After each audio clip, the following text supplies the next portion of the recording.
আসসালামু আলাইকুম বন্ধুরা, সবাই কেমন আছো? তো সকালে একটা ভিডিও আপলোড দিয়েছিলাম। তো যাই হোক, যেহেতু এখন নতুন, রিচ কমই আসবে, লাইক কমেন্টও কম আসবে। তবে যারা আমার ভিডিওতে লাইক কমেন্ট করবে কিংবা ফলো দিয়ে যাবে, আমি অবশ্যই তাদেরকে ব্যাক দিয়ে দেব। তো চলো আজকে দুপুরে রান্নাটা শুরু করে দিই। অনেকক্ষণ বসেছিলাম, এখন আমি খাতা গায়ে দিয়ে বসে আছি, কারণ প্রচুর ঠান্ডা লাগতেছে। আমি গোসল করে আসছি মাত্র। তো চলো, বসে থাকলে হবে না, রান্নাটা শুরু করে দিই। আর আজকে ইলিশ মাছ ভুনা করব খুব সুন্দরভাবে, চলো দেখাই তোমাদের। তো আমি এখানে পেঁয়াজ, ধনেপাতা, টমাটো আর হচ্ছে গিয়ে কাঁচামরিচ কেটে নিয়ে নিয়েছি, যেহেতু আমি মাছটা ভুনা করবো। আর মাছের মধ্যে কিছুটা হলুদ আর লবণ মাখিয়ে নিয়েছি, যাতে মাছের মধ্যে লবণটা ঢোকে, এই জন্য মাছটা খেতে যাতে স্বাদ হয়। মাছটা বেশি বড়ও না, আবার একবারে ছোটও না, মাঝারো সাইজের। তো আমি এখানে মাছটা নিয়ে নিয়েছি সুন্দরভাবে কেটে কুটে। এখন আমি রান্না করবো। তো রান্না করতে করতে কিছু কথা তোমাদের সাথে শেয়ার করি। আমাদের দেশে মানুষগুলোর বিবেক বুদ্ধি মনে হয় মানুষ খেয়ে ফেলছে। কখন কাকে নিয়ে কি বলতে হবে বা কোথায় কি করতে হবে সেটা তারা জানেই না, বা কেন মানুষ কি করতেছে সেটা তাদের চিন্তাভাবনা না করে তারা নিজেদের ভিতর থেকে একটা কথা বলে ফেলে, একটা কাজ করে ফেলে, যেটা হচ্ছে কি আমাদের বাঙালিদের সবচাইতে বড় সমস্যা। রেহানা রাখিকে দেখে আমার খুব কষ্ট লাগছে। তো রেহানা রাখিকে চিনে না বাংলাদেশে, বা বাংলাদেশের বাইরে যদি বলি তাহলে এখানে খুব কম মানুষই খুঁজে পাওয়া যাবে যে তাকে কেউ চিনে না। কারণ সে এমন একজন মানুষ, তার ভিডিও এমন কেউ নাই যে দেখে না, আর তার ভিডিও দেখে এমন কোনো মানুষ নাই যে হাসে না। তাকে নিয়ে খুব ট্রোল করা হয়, তাকে নিয়ে খুব বাজে কথাও বলা হয়, কিন্তু আসলে সে কিন্তু মানুষটা এরকম না। তার জীবন কাহিনী বা তার জীবনের যেই করুণ ঘটনাগুলো যদি কেউ শুনতে হয়, কেউ জানতে হয়, তাহলে আরজে কিবরিয়ার গতকালকে শোটা দেখা উচিত।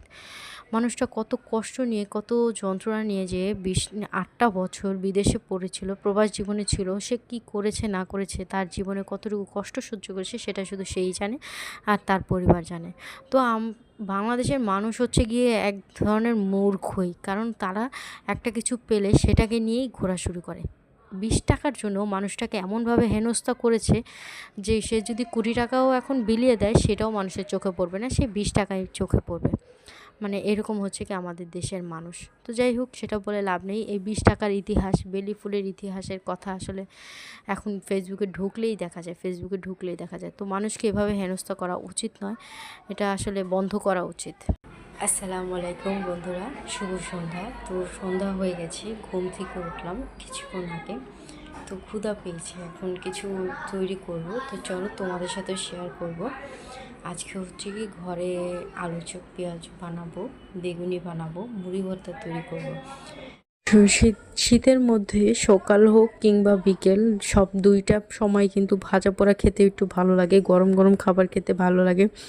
যেমন সকালবেলা 1 কাপ গরম চা, সাথে একটা পরোটা ভাজা গরম গরম খেতে খুব ভালো লাগে। বিকেলবেলা গরম চায়ের সাথে হয় লাল চা কিংবা দুধ চা, যেটার সাথেই হোক না কেন একটু ভাজা পোড়া খেতে খুব ভালো লাগে। তো এই জন্য আজকে চিন্তা করেছি ঘরে একটু আলু চপ পেঁয়াজু বানিয়ে, যেহেতু ঘরে সব কিছু আছে তো ঘরেই বানিয়ে তারপর খাবো। আর সাথে একটু মুড়িও মাখবো। তো বাচ্চারা যারা মুড়ি মাখা খায় তো খাবে, আর যদি না খায় তো ওরাও শুধু আলু চপ খেতে পারবে, আলু চপ পেঁয়াজু খেতে পারবে। এই চিন্তা ভাবনা করি আজকে আসলে এগুলো বানানো। খাটনিও যায়, তবে ভালো লাগে একটা জিনিসই যে না, ঘরে বসেই বাচ্চাদেরকে একটু ভালো মন্দ খাওয়াতে পারছি। যদিও গ্যাস সবসময় থাকে না, এই জন্য কিছু করা হয় না এখন আর সেরকম আগের মতো। তো আজকে ভিডিওটা কেমন লাগলো সবাই কিন্তু কমেন্ট করে জানিও। সবাই পাশে থেকো, সাথে থেকো। আর আমি কিছু ব্যস্ত ছিলাম কিছুদিন, এজন্য আমি ভিডিও দিতে পারিনি।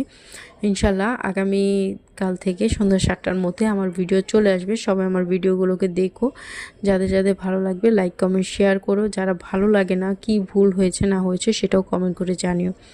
তো আম্মুকে দিলাম মুড়িটা মাখতে, আম্মু এখানে মুড়িটা মাখতেছে। আমরা হচ্ছে গিয়ে মুড়ি মাখা খাবো, আর সবাই মুড়ি মাখা পছন্দ করি, শুধু আম্মু বাদে। আম্মু মুড়ি মাখতেছিল আর হচ্ছে গিয়ে চিল্লাচিল্লি করতেছিল যে কত মুড়ি খাইতে হবে কেন, এই আর কি। তো চলো, আল্লাহ হাফেজ।